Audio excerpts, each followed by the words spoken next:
नमस्कार मित्रों, आज के इस वीडियो में फिर सरदार वल्लभ भाई पटेल एकेडमी आपके लिए लेकर आए हैं एक और परीक्षा की दृष्टि से बेहद महत्वपूर्ण वीडियो। इस वीडियो में हम बेगा जनजाति के बारे में सभी वो जानकारी प्राप्त करेंगे जो किसी भी कॉम्पिटिटिव एग्जाम के लिए बेहद उपयोगी होती है।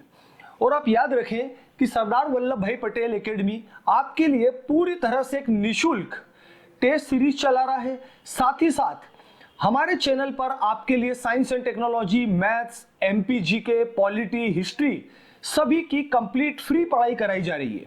आप चाहे तो हमारे चैनल को सब्सक्राइब करके और अपने घर पर बैठे बैठे ही निशुल्क पूरी पढ़ाई कर सकते हैं। और अधिक जानकारी के लिए आप हमारे टेलीग्राम चैनल सरदार वल्लभ भाई पटेल एकेडमी और इसके अलावा व्हाट्सएप ग्रुप में भी जुड़ सकते हैं। तो चलिए आप शुरू करते हैं हम बेगा जनजाति के बारे में वो सारी जरूरी बातें जो किसी भी एग्जाम के लिए महत्वपूर्ण होती है। तो देखिए हमारा सबसे पहली स्लाइड आती है बेगा जनजाति का एक सामान्य परिचय।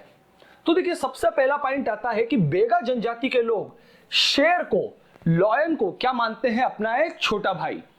तो ध्यान रखिएगा एग्जाम में इसी तरह के प्रश्न पूछे जाते हैं कि कौन सी जनजाति शेर को, लॉयन को अपना छोटा भाई मानती है।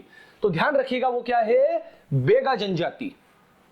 अब देखिए आता है दूसरा महत्वपूर्ण प्रश्न कि बेगा जनजाति का प्रमुख हथियार क्या होता है? कुल्हाड़ी। बेगा जनजाति में कुल्हाड़ी का बहुत ज्यादा महत्व है, आस्था के साथ जुड़ा हुआ है वो इनकी। अब देखिए तीसरा एमसीक्यू अपना बनता है वेरियर एल्विन का नाम। देखिए वेरियर एल्विन जो है लंदन के रहने वाले हैं और इन्होंने बेगा जनजाति पर काफी शोध किए और इन्होंने बेगा नामक एक पुस्तक की रचना की है। तो ध्यान रखिएगा एग्जाम में ऐसा पूछा जाता है कि द बेगा या बेगा पुस्तक के रचनाकार कौन है? तो वेरियर एल्विन ये इंग्लैंड के, लंदन के रहने वाले हैं। अब देखिए अगला पॉइंट आता है इनके रहने के बारे में। तो देखिए बेगाओं की एक विशेषता क्या कि सामान्यतः ये कहाँ रहते हैं? वनों में। शहरी क्षेत्रों में सामान्यतः नहीं पाए जाते हैं। जड़ी बूटियों के बारे में इनकी विशेष जानकारी होती है। अब जैसा आप जानते हैं जड़ी बूटियां पहाड़ी क्षेत्रों, वनों में मिलती है, तो ये रहते रहते और काफी एक्सपर्ट हो जाते हैं। औषधियों के बारे में इन्हें काफी जानकारी होती है।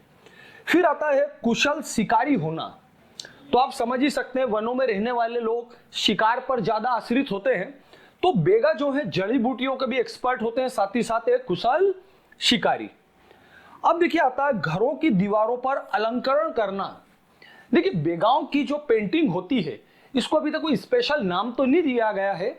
जैसे भीलों में होती है उसे बोला जाता है पिथोरा चित्रकारी, पर भीलों की तरह ही बेगा जनजाति भी अपने घरों को डेकोरेट किस तरह से करती है? अलग अलग पेंटिंग से।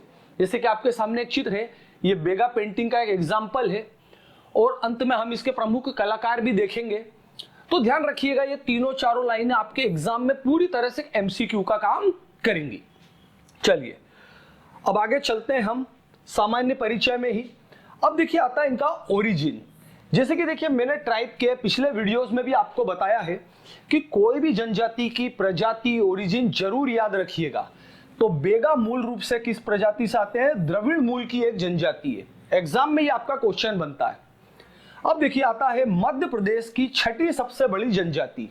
जैसे मध्य प्रदेश की सबसे बड़ी जनजाति भील, उसके बाद गोड़, तो इसी क्रम में इनका नाम क्या आता है? सिक्स्थ लार्जेस्ट, छठी सबसे बड़ी। ध्यान रखिएगा।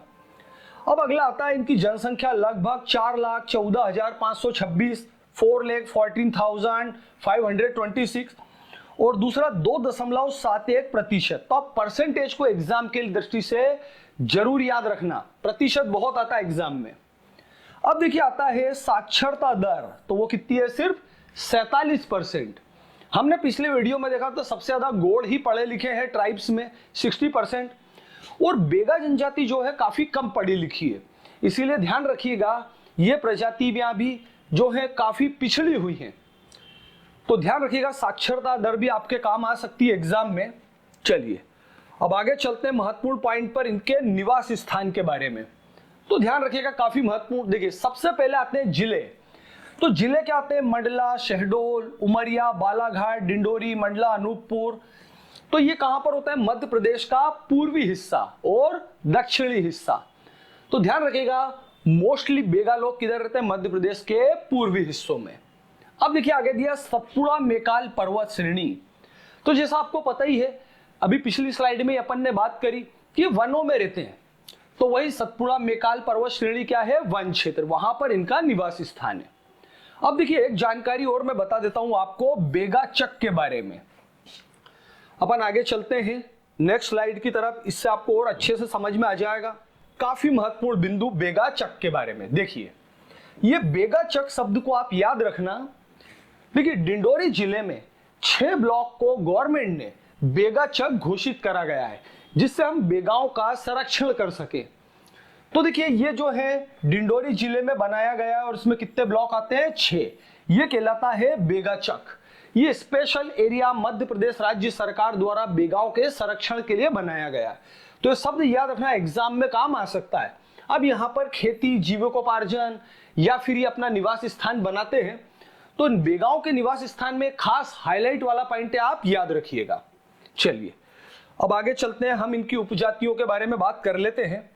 तो देखिए बेगांव की ये प्रमुख उपजातियां जैसे नरोतिया, बिंडावर, रेमेना, भरोतिया, काड़मेन और नाहर। तो देखिए आपको सभी याद करनी है, यहां पर सिर्फ सीधा सीधा याद करना रहता है। एग्जाम में आपसे पूछा जा सकता है कि इनकी उपजातियां कौन कौन सी है, तो सभी इंपॉर्टेंट हैं।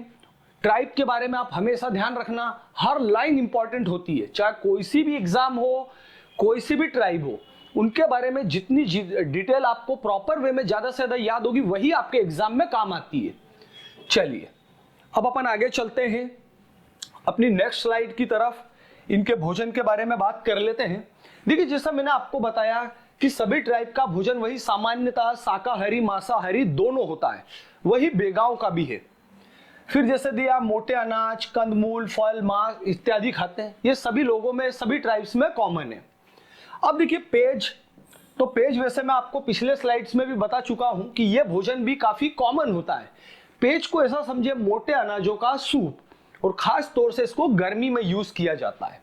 अब देखिए बेगांव के भोजन में जो एक स्पेशल एग्जाम ओरिएंटेड फैक्ट आता है, वो क्या कि सुबह के भोजन को ये लोग क्या बोलते हैं, वासी, जिसे हम सामान्यतः ब्रेकफास्ट बोले, तो ये क्या यहाँ बेगांव में क्या कहलाता है, वासी।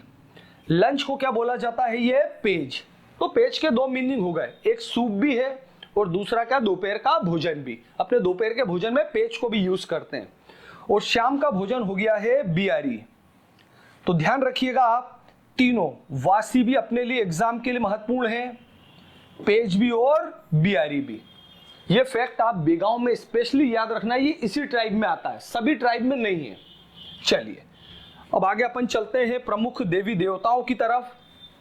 तो देखिए ट्राइब्स में भी बहुत से देवी देवता कॉमन है, जैसे बूढ़ा देव।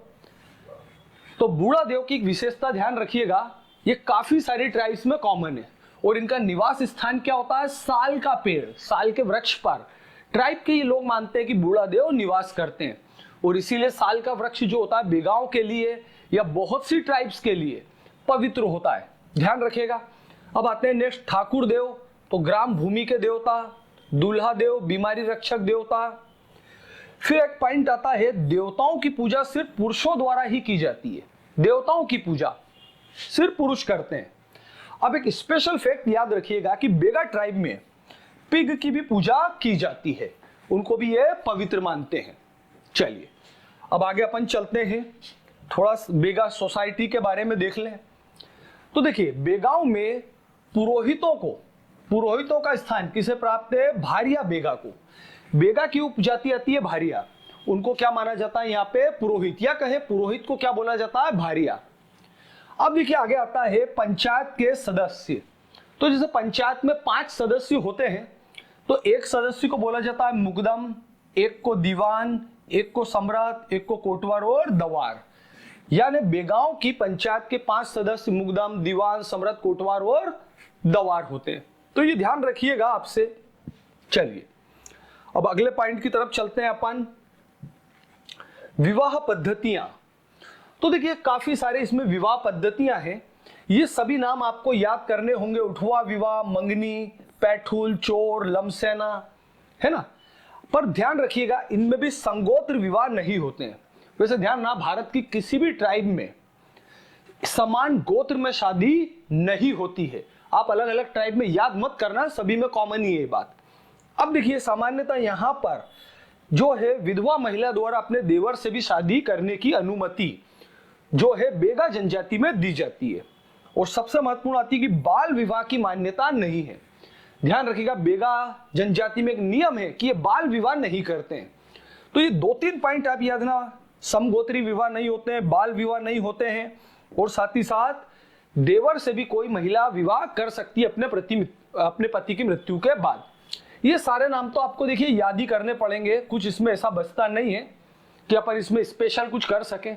अब देखिए कई लोग बोलते हैं कि इसका मीनिंग क्या, तो देखिए ट्राइब के एक पर्टिकुलर हो जाते हैं कि इनकी विशेषता क्या, तो आप उसमें ना पढ़ें, आप सिर्फ इनके नामों को याद कर लें कि इस प्रकार के विवाह होते हैं। ये विवाह की पद्धति क्या है, कैसे किए जाते हैं, ये सब हमारा मैटर नहीं होता है। चलिए अब आगे अपन चलते हैं। डांस काफी महत्वपूर्ण। तो देखिए किसी भी ट्राइब में उसके जो ड्रामा है, डांस है, ये काफी महत्वपूर्ण होते हैं, एग्जाम में काफी पूछे जाते हैं। इसमें भी बात यही है कि आपको याद ही रखना पड़ेंगे, जैसे कर्मा नृत्य, सेला, परधुनी और फाग, ये 4 जो है ट्राइब के प्रमुख नृत्य हैं बेगा जनजाति के। तो इनको याद ही रखना, ध्यान रखिएगा, नृत्य का काफी महत्व होता है एग्जाम में। चलिए अब नेक्स्ट अपन चलते हैं नृत्य के बाद इनके व्यवसाय। तो देखिए जैसा मैंने पिछले वीडियोस में भी बताया है कि लगभग सभी ट्राइब के प्रोफेशन क्या होते हैं, कॉमन, खेती करना, मजदूरी करना, लकड़ी काटना, इसी तरह के सारी बातें तो ये ट्राइब भी करते हैं। फिर समय के साथ कुछ लोग जो पढ़ लिख जाते हैं वो नौकरियों में भी चले जाते हैं। कुछ एक स्पेशल जो रहता है वो अपन करते हैं।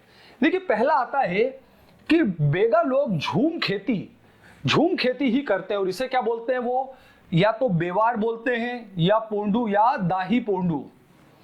तो देखिए हम बोलते हैं जिसे झूम खेती का मतलब क्या, किसी मैदानी क्षेत्र को या जंगल को आग लगाकर समतल बना लेना और उसके बाद खेती करना। तो बेगा जनजाति में 3 नाम चलते हैं, ये तीनों नाम आप याद रखिएगा, एग्जाम में आते रहते हैं। इसका मान्यता यह है कि धरती माता पर हल चलाना ये पाप मानते हैं। ये मानते हैं कि इससे धरती माता को दर्द होता है, इसलिए हल नहीं चलाते। अब देखिए इसके बाद आता है मजदूरी करना, मछली पालन या मछलियों का शिकार करना, औषधियों का अच्छा ज्ञान होता है, तो ये जड़ी बूटियां भी बेचते हैं। तो आप ध्यान रखिएगा सभी बातें। चलिए अब अपन आते हैं अपनी लास्ट स्लाइड की तरफ।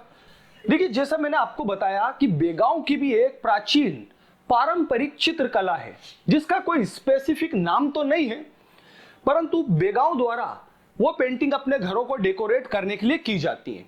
अब इसकी एक बहुत प्रमुख कलाकार है, उनका नाम है जोधैया बेगा। ये उमरिया जिले में रहती हैं। जिले का नाम और जोधैया बेगा ये दोनों याद रखिएगा। ये जो है अंतरराष्ट्रीय स्तर पर एक ख्याति प्राप्त कलाकार है। तो एग्जाम में आपसे नाम भी कभी पूछा जा सकता है, तो ध्यान रखिएगा। अब आज की इस वीडियो में इतना ही। हमारे चैनल को आप लाइक, शेयर, सब्सक्राइब जरूर करना और चैनल पर आप जुड़े रहें। आप सभी का बहुत बहुत धन्यवाद।